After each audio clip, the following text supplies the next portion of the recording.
Puede dar una alabanza al Señor. Gloria al nombre del Señor. Así en pie. Les pido por favor que busquen en sus Biblias en Juan 13. Vamos a leer un solo verso, aunque más adelante vamos a leer otros versos, aunque fueron leídos ya, pero vamos a utilizar usando otra versión bíblica que les voy a indicar más adelante. Pero ahora quiero leer Juan 13, el verso 34. Lo leemos siempre en el nombre del Padre, del Hijo y del Espíritu Santo. Amén. Un mandamiento nuevo os doy, que os améis unos a otros, como yo os he amado. Que también os améis unos a otros. En esto conocerán todos que sois mis discípulos, si tuviereis amor los unos con los otros. Señor, te damos gracias porque tú en esta mañana nos pides que nos levantemos, que caminemos tras tus pisadas, porque nos has hablado en todo este devocional y has dejado sentir sobre nosotros el toque de tu Santo Espíritu. Y te damos gracias porque cada vez que nos reunimos en tu casa, tú tienes algo, tú tienes un don para nosotros, Señor. Alabamos y bendecimos tu nombre, porque tú eres bueno y para siempre es tu misericordia. Y te pedimos que esa misericordia nos visite en este tiempo también. En el nombre de Jesús, amén. Quiero que, por favor, usted le haga una pregunta. ¿Se pueden sentar? Una pregunta al que está a su lado derecho y a su lado izquierdo. Y si no tiene el lado izquierdo, pues al lado derecho nada más. Y si no, busque a alguien. Usted no va a entender la pregunta, pero hágala por fe. Los cristianos caminamos por fe, sin ver, ¿verdad? Usted le va a preguntar al que está a su lado derecho y a su lado izquierdo, ¿tú eres un matete? Pregúntale, ustedes no son tan bravos. Y guarde esa respuesta por ahí. Escuche bien lo que le contestan. Escuche bien lo que le contestan. ¿Tú eres un matete? Muy bien, amados hermanos. Antes de comenzar el sermón en sí, quisiera excusar a nuestro pastor Joel y al pastor Raciel.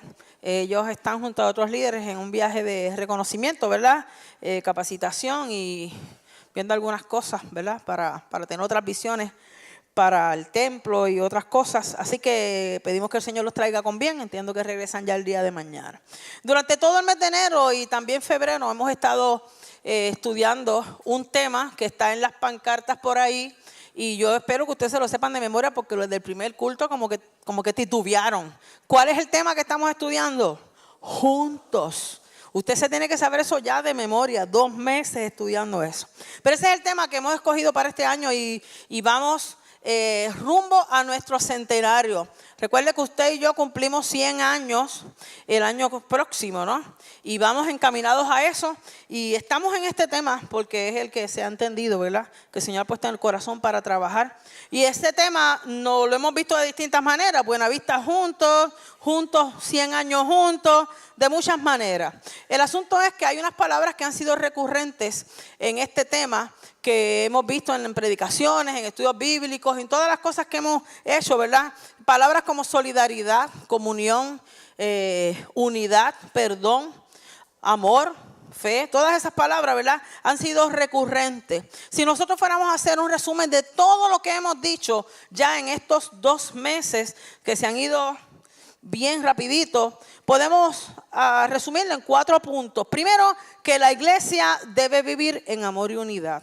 Lo segundo es que la iglesia no debe mostrar amor los unos con los otros como algo opcional. Usted sabe que usted, si no le gusta el frosting del bizcocho, usted se come el bizcocho sin frosting y está satisfecho. Pero en el caso del amor y de la unidad y todas estas cosas que estamos hablando en el nombre del Señor y que el Señor nos pide que tengamos como iglesia, no es algo extra. El Señor nos pide que vivamos en unidad.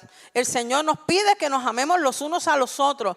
No es extra. Nos pide, es un mandato. Nos dice, un mandamiento nuevo os doy, que os améis los unos a los otros como yo los he amado. Y este amor que debe mostrar la iglesia, como hemos dicho, acuérdense que estoy haciendo un resumen, es un amor sacrificial. No es un amor que se dé de manera fácil y tiene que parecerse al amor de Dios, al amor que Cristo mostró por cada uno de nosotros. Lo último que quiero decir como punto de resumen en esta mañana sobre todo lo que ya hemos estudiado es que Jesucristo es la muestra, es el modelo. es el cuadro que tenemos que mirar cuando hablamos de amor entre nosotros, ¿verdad? En la iglesia, los unos con los otros. Nosotros debemos amarnos como Él nos amó. Como Cristo nos amó. Nos amó tanto que entregó su vida por cada uno de nosotros. Yo doy gloria a Dios por ese sacrificio tan hermoso que nos tiene aquí en la mañana de hoy, y lo vamos a proclamar otra vez ya mismo en la mesa del Señor en esta mañana.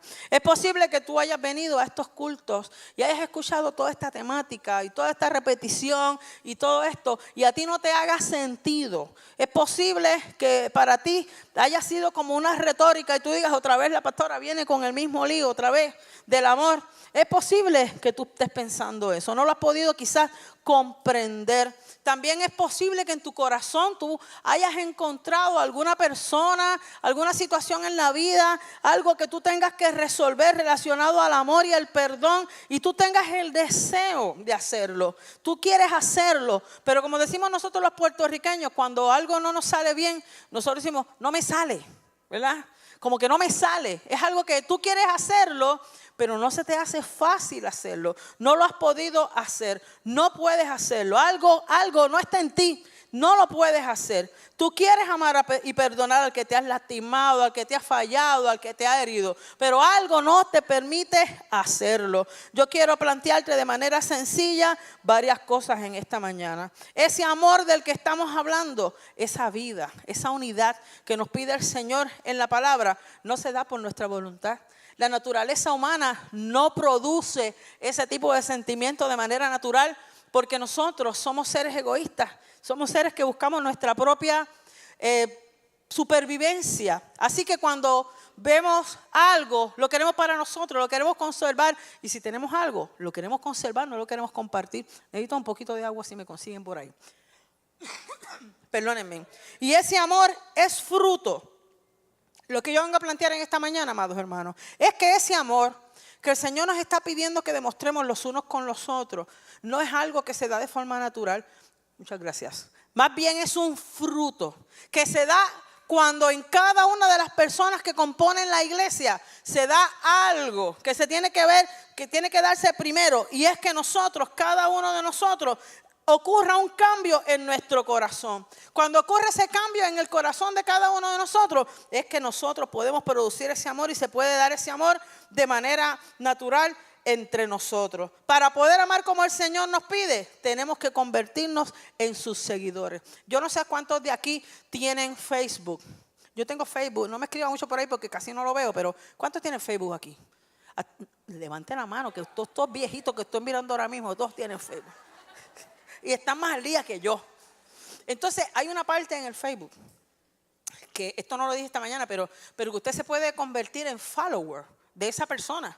Y usted busca el perfil y dice, lo siguen tanta gente. Y entonces esa gente que usted, si usted es follower, seguidor de esa persona, todo lo que le pasa a esa persona le avisan a usted. Si aquel le contestó, si aquel le puso una foto, si se cambió el perfil, si cambió la foto, si puso aquello, si celebró aquello, si cumplió años, si no cumplió, todo se lo dicen ustedes. Pues nosotros, para que se dé en medio nuestro ese amor que el Señor nos está pidiendo que mostremos como cuerpo de Cristo y como iglesia, nosotros tenemos que convertirnos en followers de Jesús. En otras palabras, en un término un poco más teológico, discípulos del Señor, verdaderos discípulos del Señor. Así que para que eso se dé, tiene que ocurrir eso. Cuando nos convertimos en seguidores del Señor, sucede algo muy grande en nosotros. Y es que recibimos la presencia del Espíritu Santo. La presencia del Espíritu Santo es vital, la presencia del Espíritu Santo es maravillosa. Y esa presencia del Espíritu Santo, amado hermano, es la única que puede hacer que el ser humano se mire por dentro, que el ser humano examine su corazón y vea ahí aquellas cosas que tiene que cambiar.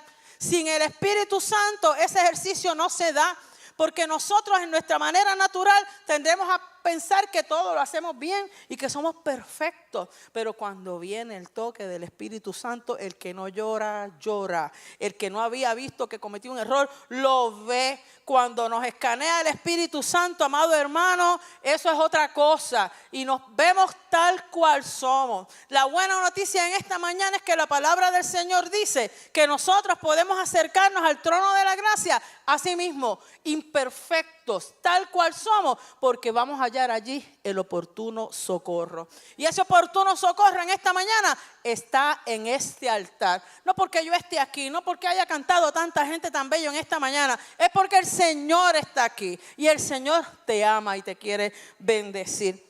Entonces, para que se dé ese amor maravilloso, tienen que ocurrir cosas en el corazón de la gente, amados hermanos.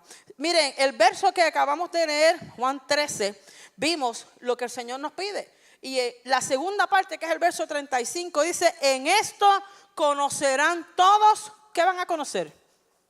En el amor, en que se amen los unos a los otros, como yo es amado. ¿Qué la gente va a ver? ¿Qué la gente va a notar? Que sois mis discípulos. Fíjese, en esto conocerán todos que sois mis discípulos, si tuvierais amor los unos con los otros. Amados hermanos, en este texto está plasmada esa verdad. El Señor mandó a la gente a amarse, a la iglesia a amarse, a nosotros a amarnos los unos a los otros. Y ese amor hace que la convivencia entre los unos y los otros sea mejor. Las cosas funcionen, se puede trabajar, se puede caminar. Pero a mí me parece que había un propósito un poquito más profundo. Había un propósito un poco más grande. Y yo quisiera parafrasear este verso en español puertorriqueño. Vamos a decirlo en español puertorriqueño. Tengan amor los unos a los otros. Quiéranse mucho, sean panas. Que cuando la gente los vea, se van a dar cuenta, van a darse cuenta que ustedes son mis discípulos, mis seguidores, y me van a querer seguir también. ¿Le gustó más a los puertorriqueños, verdad? Eso se llama Reina Valera, según Migdalis habla hoy.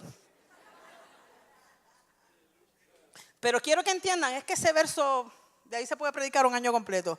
Pero lo que yo quiero destacar en esta mañana, amados hermanos, es que el propósito de ese amor no es que estemos todos cómodos y que mucho nos queremos y cuántas cosas vamos a hacer juntos. Es que hay un llamado que el Señor nos ha hecho. Es una responsabilidad y una misión que el Señor ha puesto en nuestras manos. Y uno de los primeros pasos que nosotros tenemos que hacer es con nosotros mismos. Los primeros que tenemos que convertirnos en discípulos del Señor somos nosotros mismos, para que ese amor se pueda dar. Que ya dije que de manera natural no se da. No se da. Usted puede darse por la cabeza, vestirse del color que sea, pero hasta que el corazón no es tocado por la presencia del Espíritu Santo, el carácter no se corrige y somos los mismos sinvergüenzas de siempre, hasta que llega el Señor y transforma el alma. Y a veces queremos, pero como dije ahorita, no nos sale, ¿verdad? Así que hay que recordar que hablar de amor en ese momento no era tan fácil. Mira, había instituciones religiosas. Había leyes, había muchísimas cosas, pero nada de eso había logrado satisfacer el alma de la gente. La gente estaba viviendo en desesperanza. Había opresión, había pobreza, había una religiosidad seca, vacía, legalista, que lo que hacía era oprimir a las personas. Cada vez que yo me pongo a ver alguna escena o recordar algunas cosas en lo que se llegó a convertir en algún momento la iglesia del Señor, antes de la reforma, yo como que me vuelvo a asustar y digo, Señor, no permitas que la iglesia se vuelva a contaminar de esa manera, porque que muchas cosas se inventan, y el evangelio es sencillo. Aquel que quiera seguir en pos de mí, tome su cruz y sígame. Pero la religiosidad que existía hasta ese momento ponía otra carga encima y otra carga encima y otra carga encima. Y en vez de la gente estar más libre y estar sanada, estaban oprimidos hasta que vino Cristo Jesús. Porque Cristo Jesús libertó nuestro corazón. Y ese ambiente era así. No es muy diferente al ambiente que vivimos hoy en día. Yo no sé si usted se ha fijado. Mire, yo vivo en un edificio en forma de U. Y vivo en un segundo piso. Tengo que pasar por 2 puertas, la mía es la tercera. Y cuando todo el mundo llega, lamentablemente, es un apartamento, ¿verdad? La gente cierra las puertas, pero está distribuido de una manera que usted no sabe si allí hay gente o no hay gente. Si viven o si no viven, tiene que mirar el parking para saber si están ahí. Y así estamos viviendo lastimosamente, mis amados hermanos. Estamos viviendo en nuestro propio mundo. Yo decía en el primer culto que a veces nos separan 6 pulgadas de pared y no sabemos que en el lado de allá de esa pared a lo mejor hay una necesidad que nosotros podemos satisfacer Y nos divide esa pared y como que estamos tan envueltos y tan ocupados con nuestras propias cosas que se nos olvida que más allá puede haber alguna necesidad. Y el Señor nos manda a satisfacer esa necesidad. Así que los tiempos que estamos viviendo hoy en día son difíciles también. Hay padres que no se llevan con los hijos, hijos que no se llevan con los padres. Hay entre las familias rencores tan grandes y heridas tan grandes que cuando usted empieza a escuchar esas historias, usted dice, pero ¿cómo puede ser? ¿Cómo puede ser que una madre que ha cargado un hijo en su vientre tengan esta situación? Hermano, esas son ataduras del enemigo porque el enemigo vino a matar y a destruir. Pero el Señor vino a restaurar y a construir, a romper cadenas y a libertar. Bendito sea su nombre para siempre. Así que lo que yo estoy diciendo en esta mañana, que en ese ambiente de desesperanza aparece el Señor invitándonos, primero a nosotros que somos la iglesia, a convertirnos en discípulos, en matetés. ¿Se acuerda que usted le preguntó ahorita al vecino si quería ser matetés? Pues lo que le preguntó es si quería ser discípulo. ¿Cuántos dijeron que sí?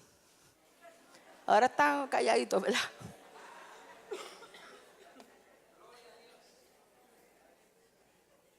A mí siempre se me olvida decir el título de los sermones, pero el título de este sermón es ¿eres un discípulo?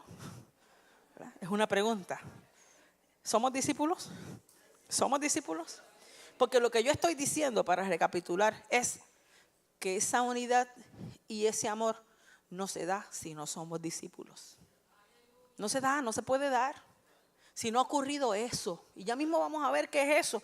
¿Qué es un discípulo? ¿Qué cosas distinguen a un discípulo? Porque aunque parece sencillo, a veces tenemos que repasar estas cosas. Mire, un discípulo es un seguidor, un follower. Como ya le dije, alguien que ha creído en algo, pero no solamente lo ha creído. Yo no sé si usted ha visto cómo es la gente que son fanáticos de la política o de algún team del baloncesto o del fútbol, qué sé yo, esas cosas. Mire, esos están pendientes y leen el periódico al revés. Usted no se ha fijado que leen el periódico al revés. Primero lee las estadísticas, los números, los porcientos. Como mi mamá no está ni mi papá, le puedo contar esto. Cuando yo estaba chiquita, un poco más chiquita que ahora, mi mamá le decía a mi papá, mira, ¿cuál es la fecha de nacimiento de cualquiera de nosotros? No sabía. Pero si le preguntaba el porciento del pelotero tal y qué tenía, qué índice de qué sé yo, de ronrón o de hito, de algo, lo sabía. Y mami siempre estaba machacando eso. Pero qué buenos somos cuando somos fanáticos de un hombre o de alguna cosa o de alguna moda. Mire, hay gente fanática hasta de los celulares, tienen fanáticos. Cuando sale uno, todo el mundo quiere ese. Y si no se rompe ese para comprar el próximo, lo tiran contra el piso para entonces tener la excusa de comprarse. Somos así. Somos seguidores por naturaleza, ¿verdad? Pero un discípulo es un seguidor. Pero un seguidor no solamente es alguien al que a usted le ha contado esta forma de pensar, sino que además de que lo ha creído, se compromete. O sea que creer no es suficiente.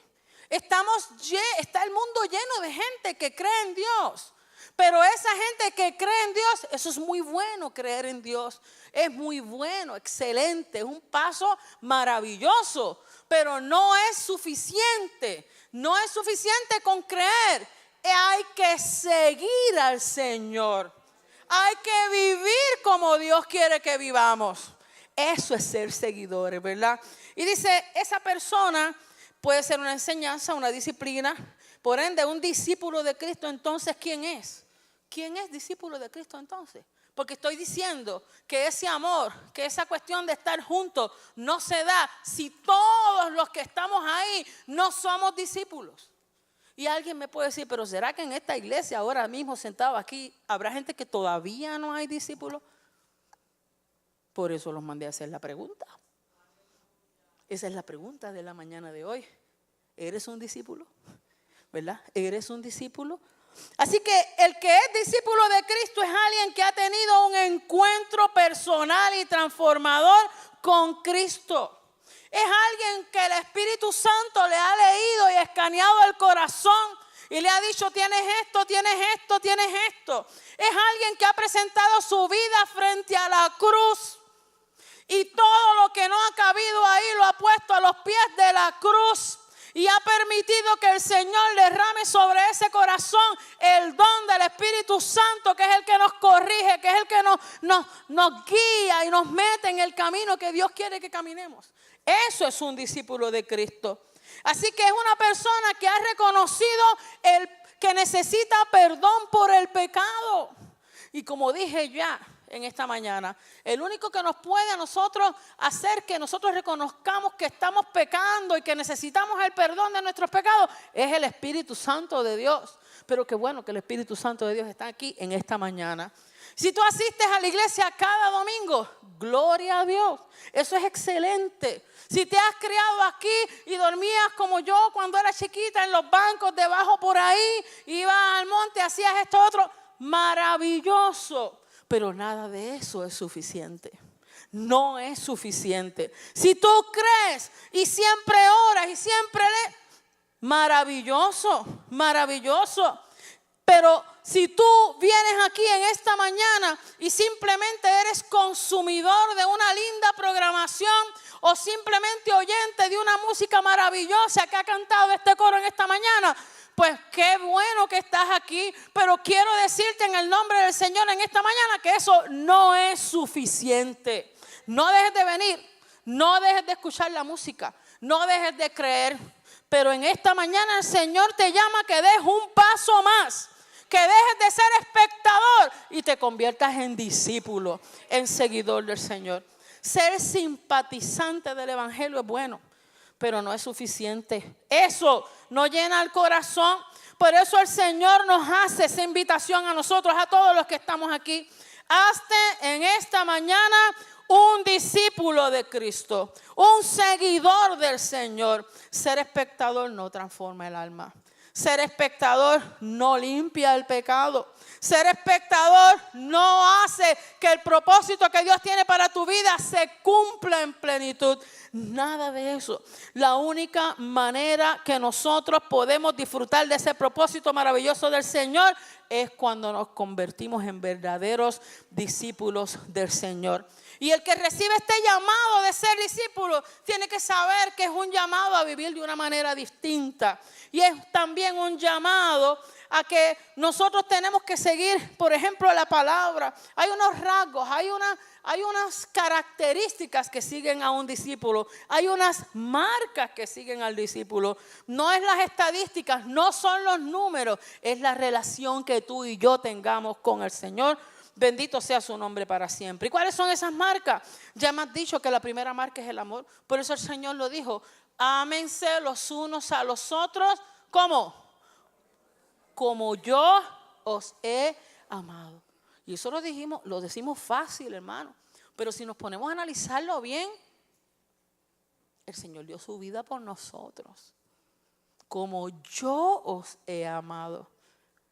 Como yo os he amado, dijo el Señor. Y ese es el primer rasgo. Porque Él dice entonces: y así otros verán que sois mis discípulos. Ese es el uniforme. El uniforme del discípulo, el primer uniforme es el amor. De lejos se distingue por el amor. El otro rasgo característico, marca del discípulo, es que el discípulo vive de una manera distinta, tiene unos valores distintos. Un ejemplo de ello lo podemos ver en el Sermón del Monte. Usted sabe que en el Sermón del Monte ahí explica cuáles son los valores del reino, que son bien distintos a los valores del mundo. Un ejemplo, por ejemplo, de eso podría ser: usted sabe que la ley decía que no adultere. Pero entonces cuando el Señor está dando el Sermón del Monte, no solamente dice no adultere, lo complica un poco más.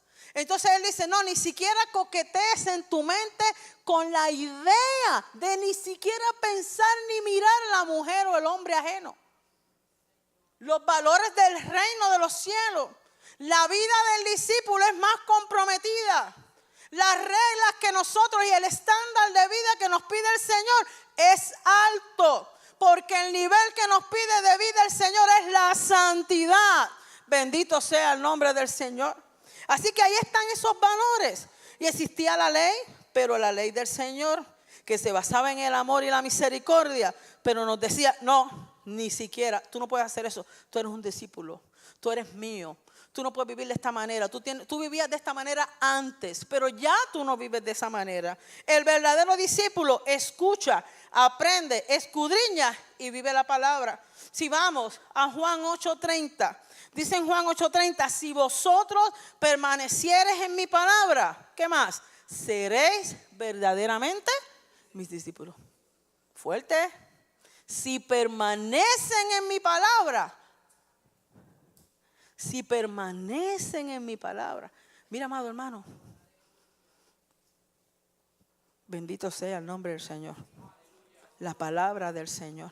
Si permanecen en mi palabra, entonces sois verdaderamente mis discípulos. En otras palabras, el discípulo, el verdadero seguidor del Señor, vive según la palabra, la escudriña, la quiere conocer, tiene hambre, tiene sed de ella. Es más que un verso con un cuadro bonito por la mañana en el chat. Es que tiene que pasar un tiempo a solas con el Señor. Es más que un libro de textos bíblicos de cada mañana diariamente. No, es que tiene que doblar las rodillas y estar en una comunión íntima con su Dios, porque es un seguidor del Señor. Ese es el discípulo. Eso es lo que nos está pidiendo el Señor. La iglesia de los primeros años, amados hermanos, es un testimonio de lo que ocurre en el corazón del que encuentra a Cristo y es lleno del Espíritu Santo. Les pido por favor que busquen en sus Biblias para terminar en Hechos 2, porción que fue leída pero en otra versión y yo quiero considerarla en Reina Valera. Miren, los versos 41 al 47. La iglesia de los primeros años dice aquí cómo vivía. Y esto es bien bonito, miren. Así que los que recibieron su palabra fueron bautizados. Léalo conmigo si lo tiene. Y se añadieron aquel día como 3,000 personas. ¿Qué hacían? ¿Cómo vivía esa gente? Si usted se asomaba a un culto, a una escena en ese tiempo de aquella iglesia, ¿qué veía? ¿Qué dice el 42? Perseveraban en la doctrina. ¿Qué era la doctrina? La doctrina era la enseñanza de los apóstoles. ¿Cuál era la enseñanza de los apóstoles? Sencillo, los milagros que Cristo había hecho, las cosas que Jesús había enseñado. Eso es lo que ellos enseñaban. En la comunión los unos con los otros, en el partimiento del pan, que es la mesa, y en las oraciones. Todos los que habían creído, esta es la primera vez que Juan llama creyentes, se traduce como creyentes a los cristianos. Todavía ese asunto de iglesia no se había dado, eso es más adelante. Y entonces dice, todos los que habían creído, los seguidores, todavía tampoco se le había llamado discípulos a toda esa gente como tal, aparte de los que andaban tras Jesús, los 12 que estaban con él, y tenían en común todas las cosas. Y vendían sus propiedades y sus bienes y los repartían a todos según la necesidad de cada uno. Y perseverando como unánimes cada día en el templo. ¿Y qué más? Partiendo el pan en las casas, comían juntos con alegría y sencillez de corazón. Adoraban juntos también. Dice el 47, y alabando a Dios y teniendo favor con todo el pueblo. Y el Señor añadía cada día a la iglesia los que habían de ser salvos.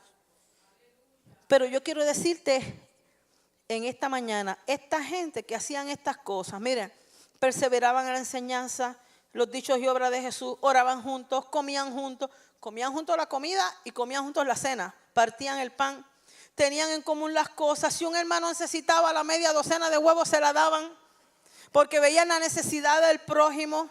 El otro se lo facilitaba lo que necesitaba. Había un asunto de actitud del corazón. Dicen que tenían un corazón sencillo. No era altivo, sencillo. Perseveraban en los cultos y fuera de los cultos. Se buscaban, se reunían en las casas. Algo que a veces nosotros sin querer hacerlo, y yo creo que debemos trabajar en eso, es que nos vemos en el culto el domingo en la mañana y nos saludamos antes que el culto empiece y durante el culto también y todos los espacios que podamos. Pero después que salimos del culto, muchos de nosotros no nos volvemos a ver y no volvemos a saber qué ha pasado en la semana. A veces usted vuelve y se entera de que aquel hermano que saludó el domingo pasado estuvo en el hospital, se le murió tantas cosas que pueden pasar, ¿verdad? Yo creo que algo que nos enseña la convivencia de esta gente es que ellos estaban también juntos en las casas. Era una comunidad. Adoraban juntos en el templo, pero después estaban pendientes los unos de los otros. Vendían sus propiedades. No había un mandamiento o instrucción para eso. Alguien me preguntó una vez, pero entonces el que se convierte tiene que vender todo lo que tiene y dar el dinero a la iglesia. No, eso no fue lo que pasó. Lo que pasó fue que cuando vino esa transformación del corazón en aquellas personas de este tiempo y este grupo del que está hablando aquí específicamente, ellos entendieron que lo más importante no eran las posesiones. Y ellos entendieron que si había una persona que necesitaba comida y a ellos les sobraba comida, pues su pacto con Dios, lo que había enseñado el Señor era que había que partir la mitad de lo que uno tenía y dárselo al que tenía necesidad. Así que aquellas personas que eran pudientes vendían lo que les sobraba. Hicieron como nosotros le llamamos un pote, ¿verdad? Una colecta, y de ahí se atendían las necesidades de los demás. Pero yo quiero decirle a ustedes, amados hermanos, que no siempre esta gente vivió así. No siempre esta gente vivió así. Si nosotros vamos a los versos anteriores, nos vamos a dar cuenta de que esta gente había escuchado el evangelio, había conocido la obra de Cristo y habían rechazado al Señor. Pero mire qué importante es la llenura del Espíritu Santo. Porque cuando llega el Espíritu Santo a la vida de aquellos, después que el Señor partió y Él le ordenó, quédense allí que nos va a visitar el Espíritu Santo. Y aquellos que permanecieron, recibieron la llenura del Espíritu Santo. Allí estaban los discípulos que caminaron con Jesús. Y Pedro, luego que ellos estuvieron y recibieron ese estruendo y las lenguas y toda esa manifestación, esta gente que está ahora compartiendo en amor, esta gente que está viviendo en unidad ahora, eran los que están diciendo, a veces están borrachos, ¿qué le pasa a esos locos? Pero mira aquel diciendo lenguas, mira aquel, el otro hablando en el otro idioma, mira este está hablando en el idioma mío, lo dice ahí, búscalo en la Biblia. Y a esa misma gente, Pedro, lleno del Espíritu Santo, porque como decía esta mañana, aquel que tiene ministerio tiene que pedirle al Señor que le dé la unción del Espíritu Santo, porque eso es lo que toca el corazón. Ahí es que está el poder, en la presencia del Espíritu Santo. Por eso uno de los llamados de esta mañana es a ser lleno del Espíritu Santo. Pide el Espíritu Santo. Esa llenura no ha pasado de moda, no es un cuento del 33, es una presencia real que es para la iglesia en el día de hoy también. Yo creo que Dios tiene poder. Aquí Dios sana gente. Aquí se rompen cadenas en este altar. No por la madera ni por la losa. Es porque Dios está y Dios tiene poder. Dios tiene poder. Y yo decía en una iglesia que prediqué hace poco, si la iglesia creyera, si los creyentes verdaderamente creyéramos las cosas maravillosas que Dios tiene poder para hacer, fuera distinto. No hubiera paralítico que entrara por ahí, que saliera sin carrito. No hubiera alcohólico que entrara por ahí, que no saliera libertado. No hubiera familia que saliera sin reconciliarse. Hoy, iglesia, nosotros tenemos en nuestras manos un llamado demasiado grande. Porque eso de ser discípulos incluye meternos con Dios y meternos a pedir la llenura del Espíritu Santo para que la iglesia no solo sea un lugar donde nos amemos los unos a los otros, sea un lugar donde se vean los milagros y las proezas que Dios quiere hacer. Porque el mundo fuera de estas cuatro paredes está embrollado, está enredado, está apesadumbrado, está dolido. Si pensamos en nuestras propias familias, más allá de nuestra pared, a lo mejor el vecino, eso es un revolú, que usted ni se atreve a mirar allá. Pero si usted se acerca a ese revolú lleno del poder del Espíritu Santo y con autoridad, yo creo que Dios nos puede usar. Yo creo que Dios nos puede usar. ¿Usted no cree que Dios nos puede usar? Lo veo como tímido. Yo creo que Dios nos puede usar. Porque el Señor nos dijo a nosotros, vosotros sois la luz del mundo. Porque el Señor nos dijo a nosotros, vosotros sois la sal de la tierra. Y dijo también, eso, si es la luz, no se esconde aquí debajo. Se pone alto para con hombre. Bendito sea el nombre del Señor. Así que esa gente, Pedro le explica. Y Pedro le explicó lleno del Espíritu Santo. Y dice que cuando Pedro le explicó lleno del Espíritu Santo, su corazón, el Espíritu Santo lo tocó. Lo que toca el corazón no son las palabras bonitas, es el toque del Espíritu Santo. Y lo que pasó fue que ellos se compungieron. Y cuando todos se compungieron, porque Pedro le dijo que tenían que arrepentirse, ¿sabe? Le dicen a Pedro, ¿y qué hacemos? ¿Qué hacemos? Tú nos has dicho que eso es real. Tú nos has dicho que ese que predicamos por ahí, por los caminos polvorientos, es real. ¿Qué hacemos? Pastora, tú estás diciendo que Dios tiene poder. Tú estás diciendo que hay un Espíritu Santo que me puede llenar. Tú estás diciendo que yo me puedo convertir en un discípulo y mi vida ser transformada. ¿Qué hago? Pues yo te voy a decir lo que Pedro le dijo a aquella gente. Está sencillito aquí. Arrepentir. Y bautícese cada uno de vosotros en el nombre de Jesucristo para perdón de los pecados y recibiréis el don del Espíritu Santo. ¿Qué es arrepentirse? ¿Qué es arrepentirse? Pues mira, arrepentirse es dar un about face. Esto es un about face. Los militares ahora son bien chéveres. Si yo trato me voy a caer, así que me voy a voltear de otra manera. Esto es un about face. Yo estaba mirando para allá y dejé de mirar las caras de ustedes para mirar la cruz de Cristo. Yo estaba mirando para allá, pero quizá veía imperfecciones en ustedes como humana, pero ahora estoy mirando la cruz de Cristo. Yo estaba mirando para allá y había muchos caminos que yo podía seguir quizás, y tantas cargas y tantos pesares y tantas heridas y tantas cosas, pero ahora estoy mirando la cruz de Cristo. Y déjame decirte que la veo vacía. Y si miro la tumba la voy a encontrar vacía, porque Él resucitó y bendito sea su nombre para siempre.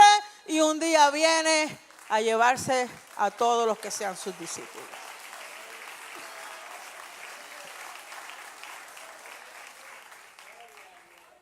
Arrepentirse. O sea, pastora, que tú me estás diciendo que me tengo que arrepentir. Pues lo siento, pero eso es lo que el Señor me dijo que dijera en esta mañana. Sorry. El Señor me está diciendo a mí primero, a mí, de aquí para abajo, que si nosotros queremos alcanzar el llamado de unidad que nos hace el Señor, nos tenemos que convertir. Nos tenemos que convertir. Tenemos que dejar de vivir la vida vieja y tenemos que vivir la vida nueva. Tenemos que vivir, dejar las malas costumbres y buscar la voluntad del Señor.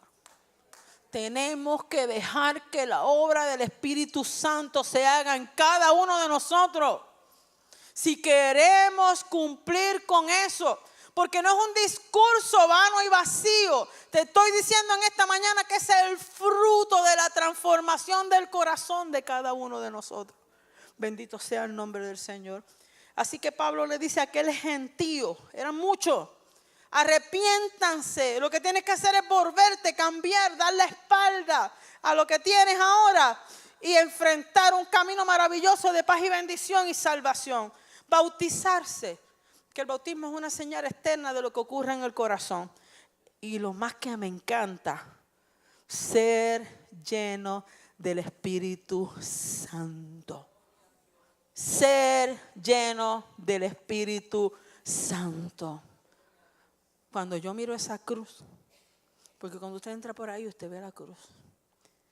Cuando yo miro esa cruz, cuando veo esta mesa con esos platos, yo me acuerdo que uno que me está pidiendo a mí que ame a mi hermano, dio su vida por mí en la cruz del Calvario. Y eso no fue una muerte en vano. Yo quiero enseñarte una foto de un hombre que dio su vida por unos niños. No sé si los muchachos la tienen lista. Este hombre se llamó Janusz Korczak.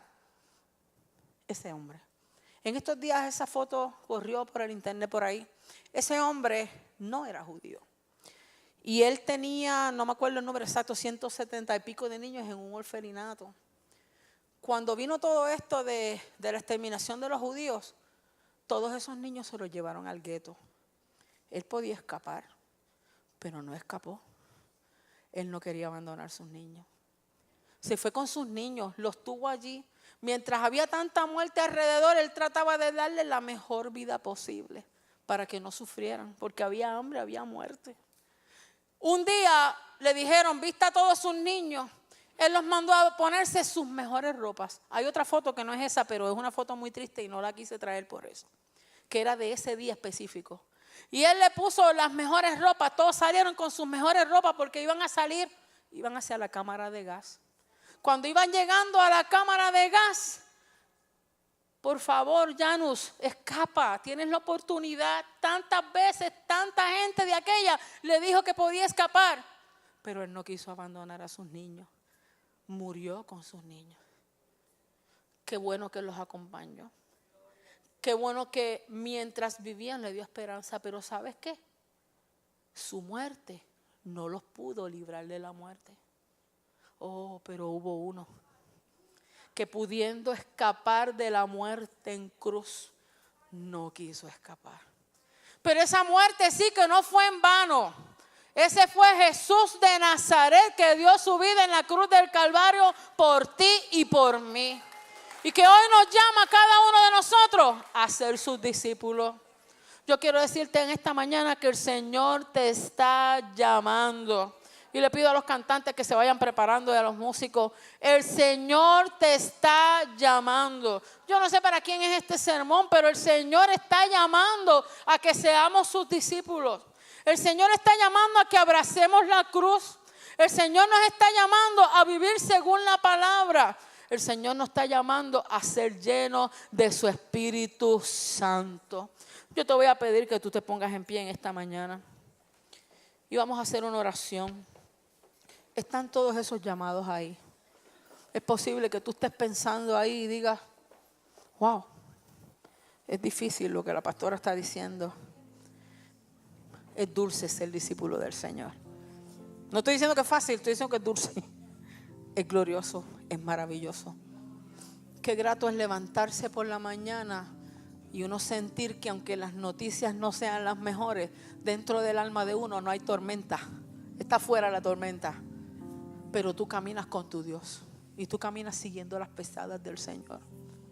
Qué bueno saber que lo que oprime es terrible, pero que el que está contigo tiene más poder que lo que está fuera por ahí oprimiendo el alma. Qué bueno saber que uno dio su vida en la cruz del Calvario un día, no en vano, te libró de la muerte y me libró de la muerte. Hay un llamado a ser discípulo de Cristo en esta mañana. Hay un llamado a ser lleno del Espíritu Santo. Hay un llamado a permitir que Dios nos transforme la vida. Señor, te damos gracias por tu palabra. Tú eres bueno. Gracias por ese sacrificio hermoso que nos dio esperanza. Oh Señor, ha sido tan grande el llamado que tú nos has hecho. Y te pido, Señor, que tú bendigas esta palabra en el corazón de alguna vida. Que alguien en esta mañana pase de ser espectador a ser seguidor tuyo. Que alguien en esta mañana pudiese, Señor, depositar su corazón, quizá lleno de pesar, con deseos de amar, pero es que no puede amar, porque necesita que tú entres primero, oh Señor. Te pedimos que lo hagas en esta mañana, Señor. Que extiendas tus brazos de gracia y misericordia y derrames aquí la presencia de tu Santo Espíritu. Lo pedimos en el nombre poderoso de tu Hijo Jesús. Amén. Amén.